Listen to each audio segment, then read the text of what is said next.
Hello everyone. So today we will be starting the topic of basics of astrology. This is basically first part, chapter 1 you can say.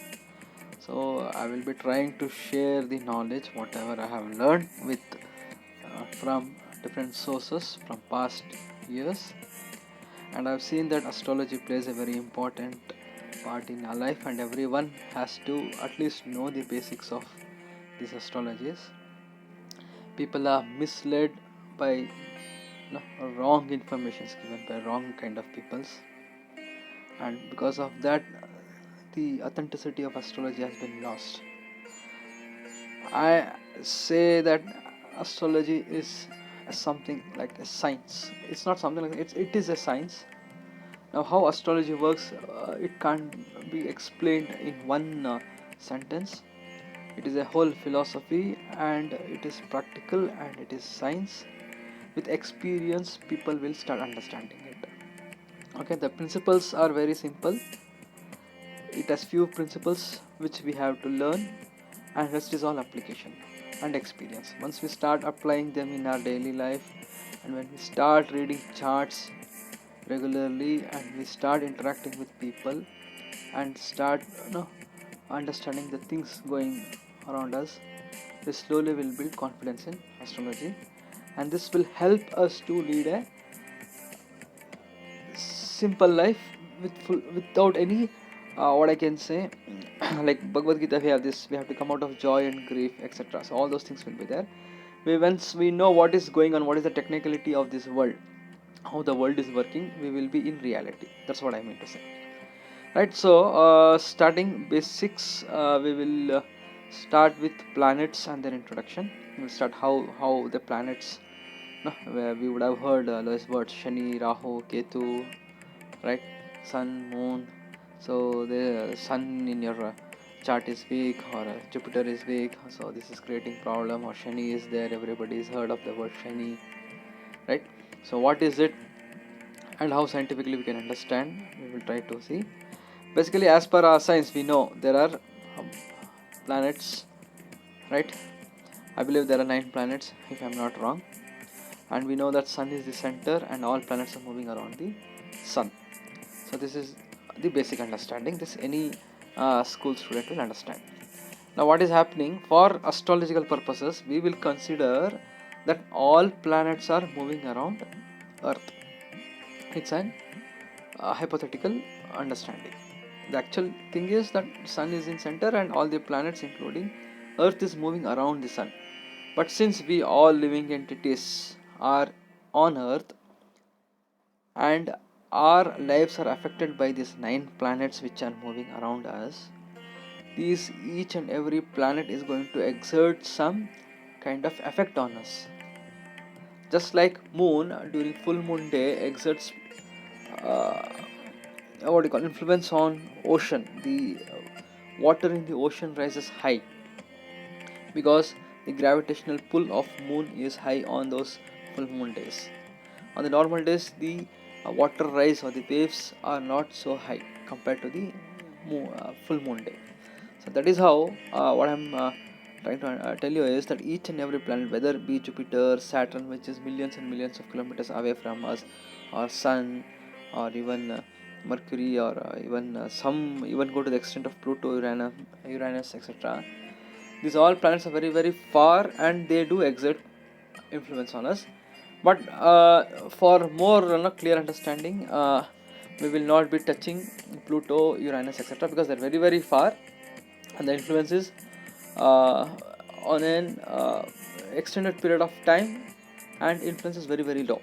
Okay, it's basically a mass phenomena, mass hysteria you say, no?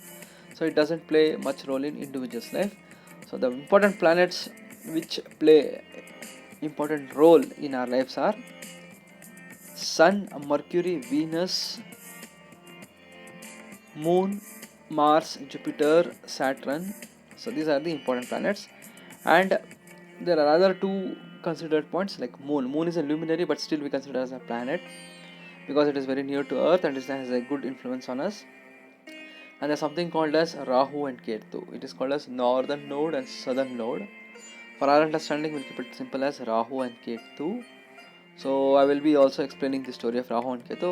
I believe many people know that story, but still I try to explain. But these Rahu and Ketu don't have any physical planet, but they are imaginary nodes or imaginary points which coincides between Earth, Moon and Sun.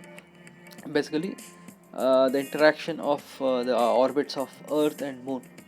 There's 2 points which gives northern node and southern node, and it's called as Rahu and Ketu. Uh, Historically, I will be telling you the story also in the next few lines. So this is the basics. So what we need to understand is Earth is the center, and since we all live on Earth, we have influences of different planets on us based on our location, based on time, based on degrees, etc.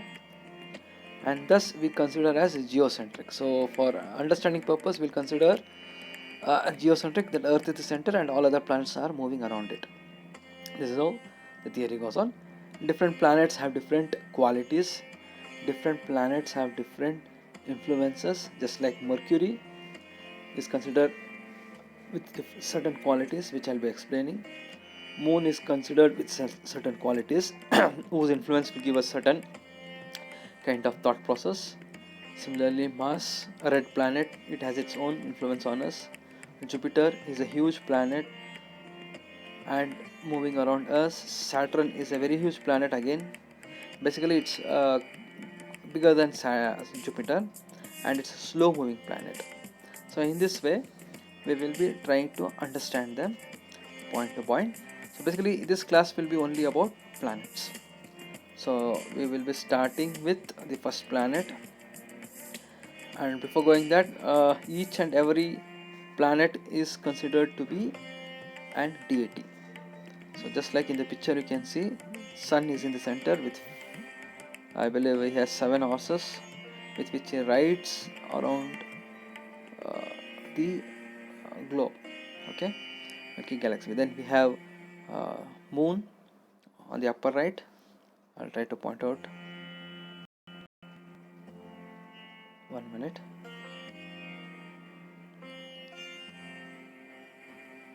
I'm just trying to show. I think that is not coming. Okay, we'll leave that. So we see this is Moon basically. We can see Moon Chandra here. So this is the Moon planet, so which is driven by deer. Okay. As per Puranas, Moon has 27 nakshatras, which he spends a day in each nakshatra, around 24 hours. So each nakshatra, hence we have 27 days. If you include Abhijit, it becomes 28 days. So nakshatra is another topic. Then we have Shukra. So Shukra represents certain qualities. So you can also see their vehicles also. So they all represent something. Okay, these things we'll understand slowly. Then we have Buddha. Then we have Guru. Guru, you can see Gaja. So Guru is also called Gaja, magnanimous. So it has its vehicle as elephant. Buddha had a lion. Shukra has a white horse. Chandra, sorry, just jumped. Chandra as a deer. Then we have Rahu. Then we have Shani. Shani sometimes has a crow or sometimes has buffalo. Basically it is black in color, dark in color. So all that is dark black can be considered as an object of Shani. Then we have Rahu. Sorry, this is Rahu. The other planet was Ketu, I believe. So this is Ketu, and this is Rahu. Rahu has a vehicle of tiger. Rahu is also considered as son of Durga, Simikha Garbham. Okay. Then we have Mangal. Mangal has vehicle of ram. Okay, they all represent some kind of hints, qualities of these deities. So these deities, when they influence us, they give their own influence on our mind, body, and life. Okay, so these things will be understood as we progress. First, we will start with Sun, the planet Sun. So Sun is considered the king of all planets. It represents in our chart, in our horoscope, it represents as father, it represents government, it represents bones, it represents heat, because sun planet as it is has lot of heat in it. Okay, so sun moves around the globe. It takes around the earth, or earth moves around the sun. As I told you, for astrological purposes, you take sun as center, sorry, moon, earth as center, and every other planet is moving around earth. So in that way, if you see sun moves around the earth, it takes 1 year, right? So each day is 1 degree, so the whole degree calculation is 360 degrees. So all the planets have to move around the earth, so it becomes 360 degrees. So sun moves 1 degree per day. Okay, so it takes 365 days to complete one cycle. It's basically 360 days which completes one complete cycle. As per Vedic thought, it takes 360 days to complete one whole year. So these are the things. So what I'm trying to tell you is, the when I say certain qualities, these are important. Sun represents father, sun represents bones, sun represents government, sun represents position, sun represents Vedas. Okay, sun represents scriptures, and sun is also considered as an Ugra planet. Ugra planet means a fierce planet which has qualities of anger, or you can say boldness, or I can say ego. So these are the nature of sun. So in any chart, if sun is present and strong or weak, these qualities will be affected. If it is weak, that means ego is less or confidence is less. Okay, problems related to blood will be seen, or problems related to bones will be seen, problem related to complexities, inferior complexities will be seen. If sun is very strong, then we can consider that the person will have good position in life, he has good governmental influence, he has a good position in an MNC company, whichever might be, he will have power in his hand. That's what we mean to say. And same way, if sun is in between, either strong or weak, then we can say is somewhere in between. So how, what is strong, what is weak, all those things we will be discussing in future classes. This class is only about understanding the planets. What are the planets and their qualities? Because first we need to go from basics, ABCD. Today we are learning only basics. The next important planet is Moon. Okay, so Moon is considered the queen, Sun is considered the king, Moon is considered the queen, and Moon is considered also the cool planet. Okay, it is a luminary, but still we consider it as a planet for astrological purposes. Now, Moon, what all things does it represents? First of all, the very important thing is Moon represents our mind. If Moon is affected in chart, then mind is affected. Same way, Moon also represents mother. If Moon is strong, we have good care from mother. Moon also represents caring nature. So nurses, doctors, basically nurses, more of nurses, they Moon is strong in the charts. If Moon is strong in the chart, they have this good capacity of caring people. So Moon represents caring, also caring nature. Moon also represents mother. Moon represents mind.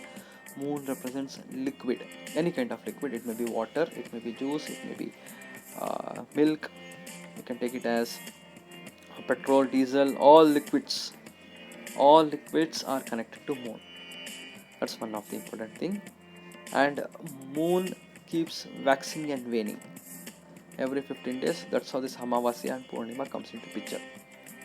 Now the story behind this is, Moon had married the 27 daughters of Daksha, but Moon was very attached to Rohini and he was neglecting other daughters. Hence, they all go and complain to Daksha that this is happening. Moon is not taking care of us, he is only taking care of Rohini, is very attached to him. Please do something. Then Daksha comes to Moon and says, please don't do this, be equal to all. And still Moon neglects this, and he still keeps on getting behind Rohini. And again they go and complain, all the daughters go and complain again to Daksha, so this is happening. Then Daksha becomes angry and he says, okay, because you are doing this thing, you have jumped my instruction, you have jumped my request, so I curse you that you keep on waxing and waning every day. In a sense, every 15 days you keep rotating your wives. Okay, that's how moon on the Purnima day it's full bright. Then it goes on becoming lesser and lesser and lesser. From Purnima to Amavasya it becomes zero.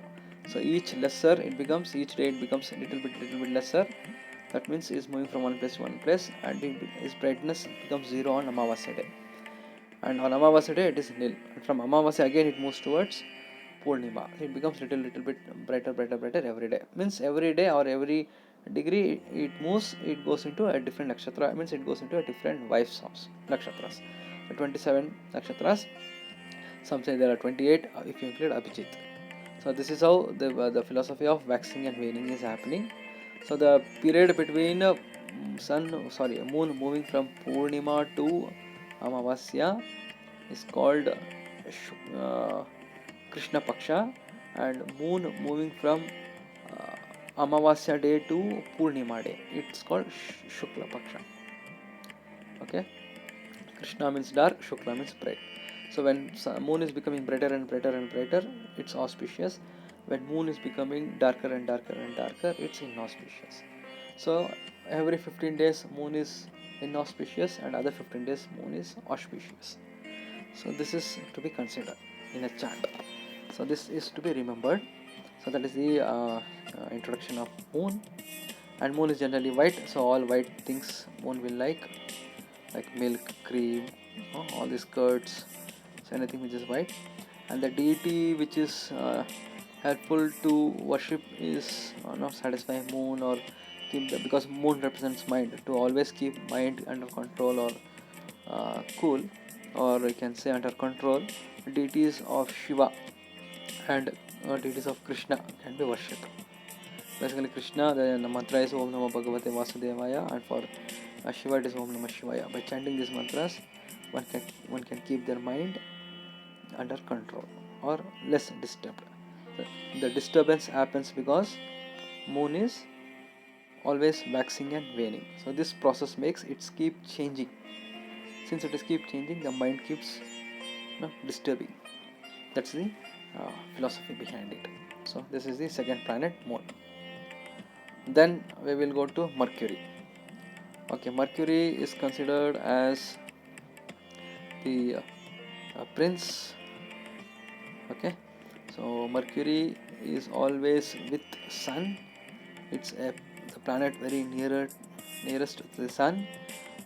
The degree or the difference is very less. It's about only not more than 30 degrees, or at most I believe 40 degrees. So Mercury is always with sun in a chart.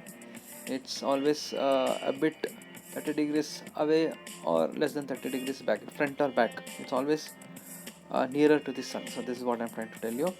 So Mercury represents virginity. Mercury represents young because it is prince, I meant. Then Mercury also plays very important role in a chart. It represents communication skills, talking skills, writing documents, and it also represents matters like business, trade, because business and trade, the very important factor is talking. So this is important, and reading scriptures also Mercury is important. So this way Mercury is an important planet. It also represents our intelligence. In the sense, if Mercury is weak, our grasping capacity also goes down. It is moon also represents mind. It represents the happiness of the mind. Mercury represents the grasping capacity of ours. Any matter, how intelligently we can grasp things, how intelligently we can study things. These things are related to Mercury. Basically, one can understand it represents communications and it represents trade and business in charts. And Mercury doesn't support marriages, or it supports multiple things. You can also consider Mercury means multiple. Whichever house it is, it will give multiple objects of it. These things will be explained when we take up houses, bhavas. The next is Mars, Mangala. So I think everybody would know Mangala. Mangala, everybody would have heard Manglik. So the word is famous, Manglik, or Mars is also called as Kuja, right? So these things are there. Mars is an angry planet. You can see Ram. The symbol is Ram. Ram, it's also called as Taguru or Mesha, which ready to hit, the opposite party. Now, whenever Mars is weak in the chart, or basically I'll try to explain what Mars represents. Mars represents furiousness, or guts, or I can tell strength. So it basically represents military, police, where you need guts, to attack the enemy. If in a chart Mars is strong, it means guts, it means intensity. Mars also, when present, gives, if it is very strong in a chart, it gives intensity. The person becomes very angry and is ready to fight for all reasons. Hence, in women's chart, if Mars is present in certain areas, it affects their marriage, because they become fighty in character. If it is in marriage house, they start fighting with their partners. If it is in the family house, it starts fighting with their family members. If it is in Lagna itself, then the whole nature of the person is he keeps fighting for all the things. It can also mean stubbornness, but I put it as more fiery or furious. It's like an army man. An army man or kshatriya has to be very angry, or he needs anger in him. Otherwise, he can't fight with the enemy. So if that nature is there, it affects. So that is why it's called Mangalik. Okay. So if it is weak, then opposite is the thing. If it is weak, then the person is not so fighty, is not so uh, valerious, is little bit of covered kind of thing. So this nature will be there. And the color is red. You can see the deity wearing red color. It also means blood. It also gives surgeries. It also gives accidents. It also gives all this related. It also represents the younger brothers, younger siblings. So all these things will be there. So this is Mars. And Mars, people who are having strong Mars, we see their professions to be in soldiers or army. We see their professions in administration. We see their professions in police. We see their professions in uh, firefighting. We see their professions in doctors in the sense surgeries, surgical things. Okay. Also machineries, mechanical things. These all, because it is fiery also, the planet is also fiery. So mechanical things, mechanical fires, engineering. So all these things will come. So this is all about Mars. Then moving further, we'll go to Venus. Venus is a Shanta planet. Okay. So it represents luxury in our lives. So luxury is woman, it represents sex. So Venus gives intensity of sex. In men, Venus gives marriage. Okay, so it represents marriage in men. For women, it is Jupiter. I'll come to it later. You can see the white horse. So the color associated with Venus is white. It also represents luxuries. As I said, any luxuries like jewelries, or luxury cars, or luxury home, luxurious life, all those things will be there. Hence, people having strong Venus have all these things. People having strong Venus will have good sex life, or women in their lives, more women in their life. When Venus is there, you get good enjoyments. You enjoy good food, uh, business like imitation jewelry, luxurious, any mercantile items, woman related luxury products like handbags or clothes, or all these kinds of things will be attached to it. So people having strong Venus, this is represents. But if people are having weak Venus, that means they have some problem with sex. Venus also represents semen. So if men have weak Venus, that means they have some problem with semen, which relates to birth, giving birth. So that is also an important point. So in this way, Shukra, Venus is also known as Guru of the Dhanavas, the Asuras. So is Shukracharya. So since he is Guru of Dhanavas, so his more preachings are towards enjoyment, because Dhanavas or Asuras want enjoyment. So that is the reason people with strong Venus look for more enjoyments in life, or they have enjoyments in their life. So that is the corollary conclusions we can have. So this is the qualities of Venus.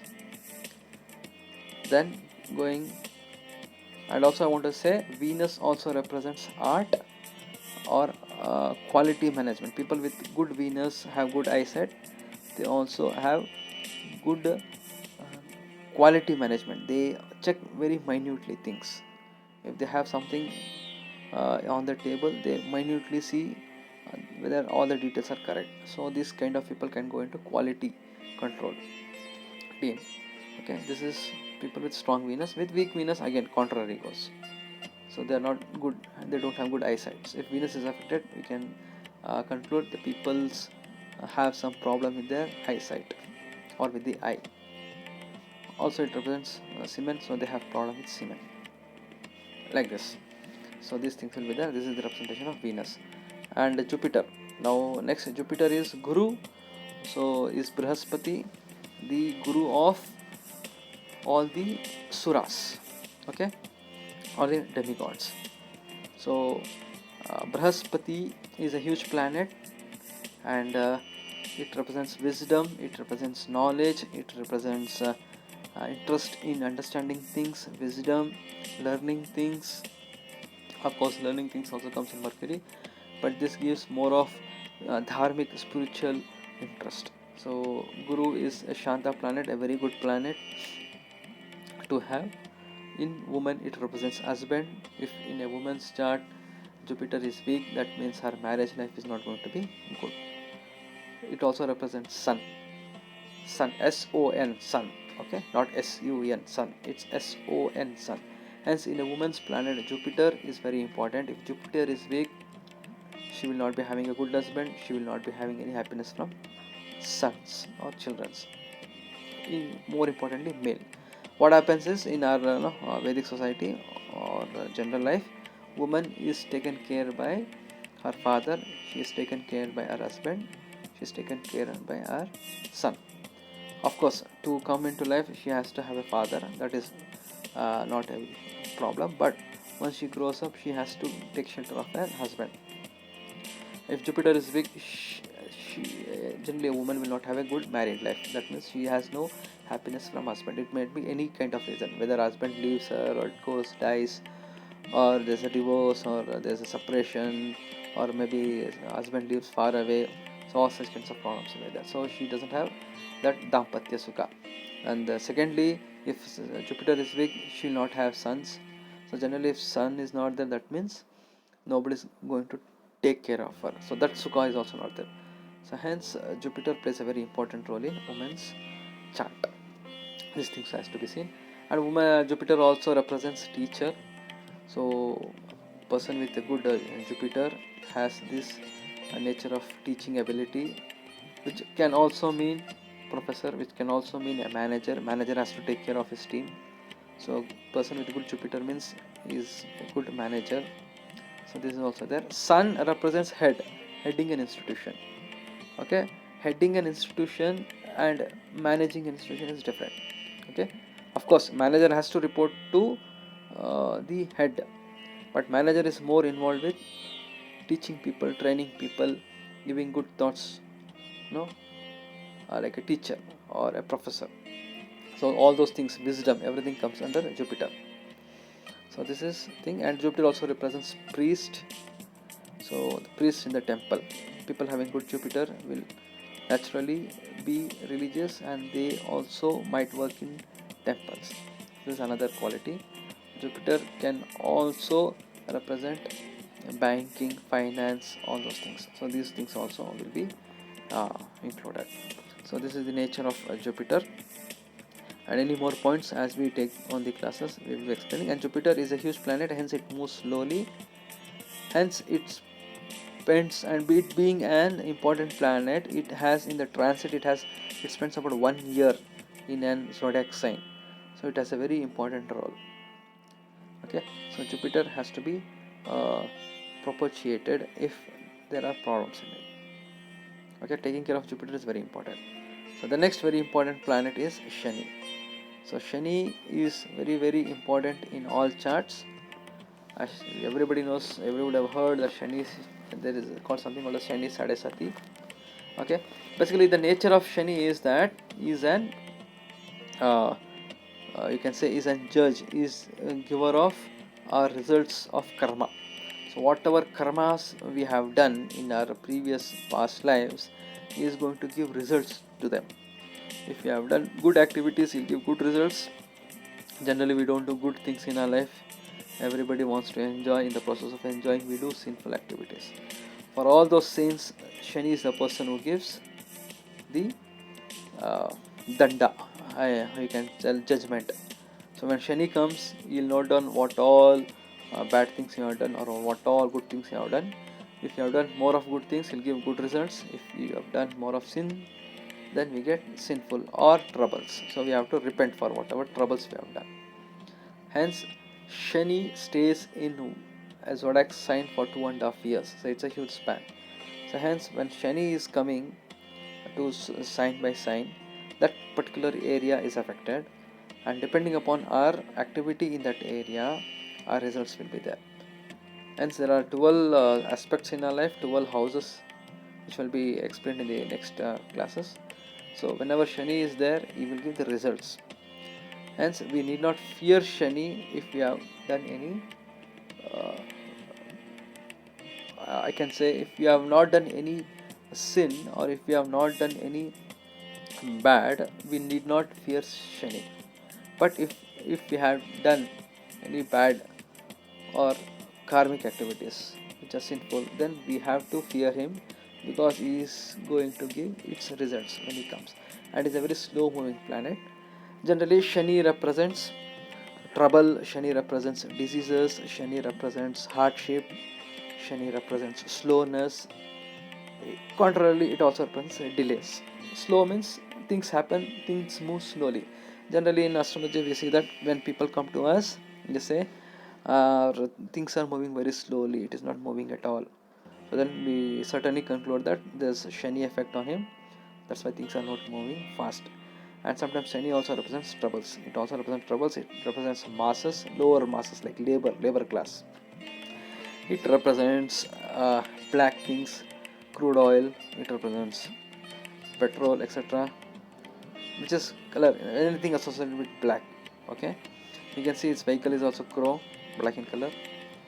Okay, and Shani is considered as Chaya Sun. It's nothing but a brother of Sun, Sun, Sun. But Sun is different. This is different. Is the shadow born of shadow mother Chaya, and the Sun's brother is also considered as Yamaraja. Okay, so that's how this danda comes into picture. And Shani represents, as I told you, the main things: troubles, diseases, all those things. And also represents, Shani also represents law. That's how whatever we have done, we will be rewarded. We have done good, we get good rewards. We have done bad, we get bad rewards. So that is there. So this is the important characters of Shani. When we move on, it will be clearer to us. But generally, Shani, if strong in a chart, represents that person is good. He has done good activities in his past life, so we can expect good results in this life. But if Shani is weak, then contrary things happen. Generally, Shani, we need not fear about him, but we should only be aware of his nature, and we can propitiate Shani, and we can overcome the problems in our life. So this is about Shani. Next, moving, we will have Rahu. Now Rahu and Ketu, as I told you, these are imaginary points. Let's just see. Okay, there are imaginary points.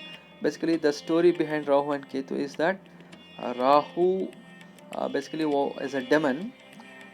During the Mantara of ocean, the Suras and Asuras were divided, and Vishnu took the avatar of Mohini, he came down and he was supposed to divide the Amrita which was received, and he wanted to give this Amrita only to the Suras. He didn't want to give it to Asuras, because if Asuras drank that Amrita, they would become very strong without death and they would misuse the power. But somehow Rahu goes and sits in between sun and moon trying to drink, but he succeeds also in getting that Amrita and he drinks. But he was just supposed to drink, and the Amrita was entering his throat. Immediately, sun and moon goes to Vishnu, that is Mohini, and tells him that what is happening. Danav has entered our troop and is drinking Amrita. Please save. Then Vishnu immediately releases this Sudarshana Chakra, and this chakra goes and cuts off his neck. That's how Rahu splits into two. He splits into Rahu and Ketu. The next slide, if you see Ketu, this is Ketu. Ketu doesn't have head because the head was split by Vishnu Sudarshana Chakra. So this is Rahu.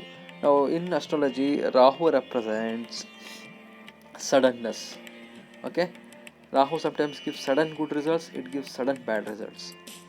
Generally, it is considered malefic when if it is under the influence of other malefics like Saturn, Mars, etc., the results are very, very bad. But if it is under the influence of other good planets, it might improve the chances of giving good. But if it is exalted strong in a chart, it gives good results generally. Rahu is, as I told you, Rahu represents suddenness. So any planet which it is associated with gives suddenness in that region. Sudden travel, sudden luckness, sudden wealth, sudden accidents, sudden poverty, okay, sudden loss of land, sudden gain of land. So everything is sudden. So in a chart, if Rahu is strong, you can expect that person to be abrupt. He doesn't take much time to change his decisions. Sometimes he does like this, sometimes he does like that.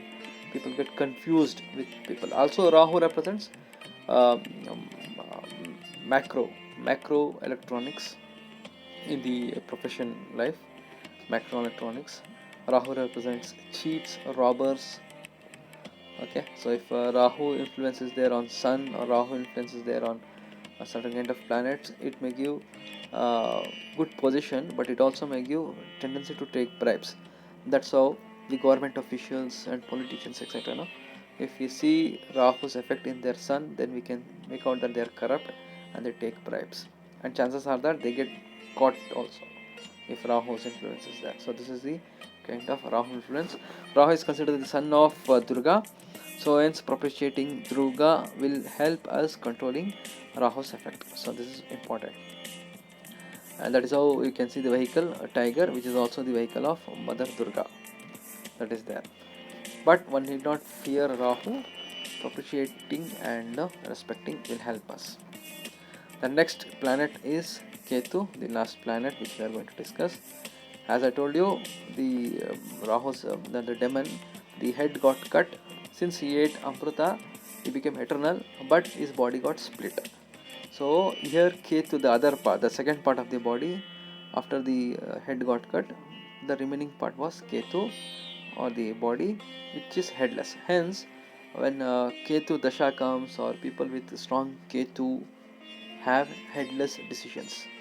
They make their decisions without any thought process. There is no meaning. It's basically called headless decisions. The decision is completely non-logical, illogical. Okay, such things have happened when I read the charts. So this is a very important thing. So Ketu also represents a lot of troubles. Ketu also represents accidents. When in particular houses, when Ketu is in particular houses, it gives fights, harsh speech, etc., etc. But still, Ketu, one good quality of Ketu is it is spiritual. It makes people think that let's give up. Okay, important thing is moksha. For us, important thing is moksha. All these things are Maya. Let's give up. Example, if it is in the house of say 7, this house of marriage, it will feel like, okay, let's give up marriage. This marriage is headache. This is all Maya. Let's give up marriage and concentrate on moksha. Let's go to moksha path. That way. So if Ketu in the chart is with Jupiter, it gives very good results. good for sadhana, good for spiritual life. If Ketu is with other planets like Saturn or something, then tendency is to go into the tantric way, the black magic way. Okay, in that way. So Ketu, if in certain kinds of planets like houses like profession, it gives breaks because of harsh speech. The Ketu keeps fighting wherever he goes. Okay, dissatisfaction will be there. So that is also possible. And if Ketu is in Lagna itself, that is the whole Rashi chart, then its tendency of the person is to keep fighting for small things and is not happy.